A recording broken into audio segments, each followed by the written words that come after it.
Well, good afternoon, good evening, good morning, good luck, and good riddance. Lots of words that can meet you where you are at. Another is learning what it feels like to pass one test and move on to the next one. So we are now creating greater opportunities for her to set healthy boundaries, to walk away from what doesn't feel good, to honor the part within her which is not healed, and to observe what it looks like and how it feels and why, and to process it. There's no judgment, no blame, no introspection either, just acceptance of, okay, this is where I am at today, not where I thought I was going to be, because as I was reading the energy, I was expecting something different. But as people are integrating their own lessons, they are highly unstable and unpredictable, and she is just simply experiencing that. So, what is her response? Now it is to back off and allow the other person to figure out what is best for them and to move on. The message that we have shared with our another since the beginning of time is no more pearls before the swine. And when you have the desire for somebody to heal and it's greater than their desire, well, dragging them to the water source is of no purpose because they are still not ready to drink. So the best thing to do is to mark their location, to listen for their cry for help, and if convenient and available, to return to the scene of the crime where their battle cries for retreat and surrender make a sound loud enough to be heard by the masses or the asses. The point is that until you are ready to take that step to begin what is called the Ascriptionary Process. Many of you are familiar with that, but it really is simply returning to love. When you let go of what doesn't feel like love, and when you express love from a kind and generous place within your own heart, that simply is the Ascriptionary Process, and not what many of you have been led to believe, being love and light. It just means returning to center, reliving those broken moments, and replacing the trauma with something terrific or horrific with expansionary. You're learning, and when you are ready, when you, the student, is ready, the teacher will arrive.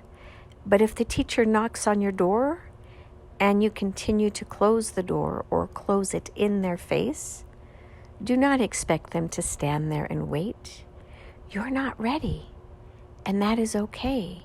And when you are ready, you can now open the door and seek out that same teacher to see if there is still a convalescence home there, ready for those who are waiting to heal. But when you're not ready, no one will chase after you. It's not like an unhealthy relationship. Spirit will not chase after you. We will encourage you.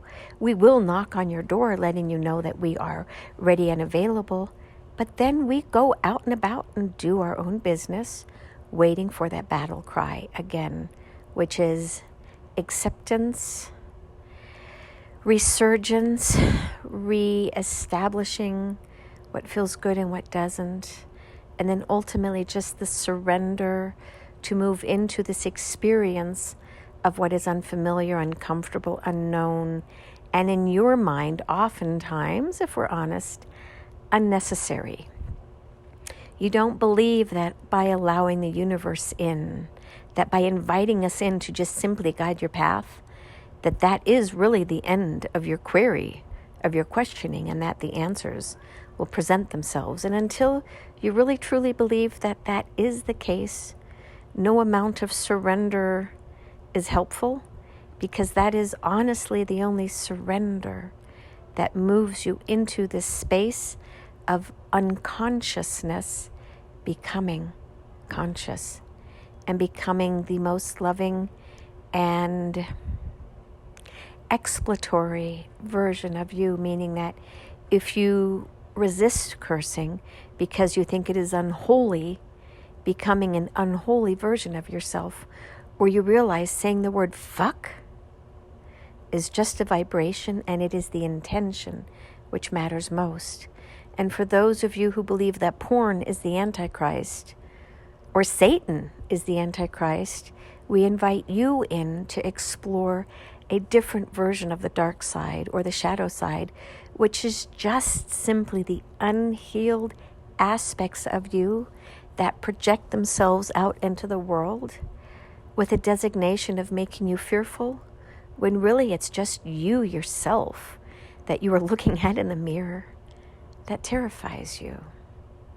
Becoming you is not easy, and many of you are shying back or shying away right now from what feels really uncomfortable, and that is okay. Don't try to project yourself out there when you're not ready, because it's a fallacy, it's a pretense.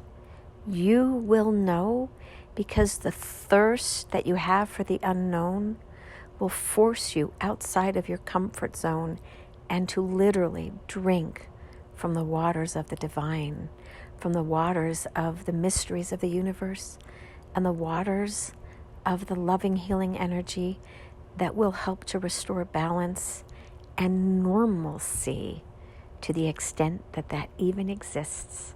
Not the norm, but true normalcy. And normalcy means being authentically you, lovingly you, ascriptionary you.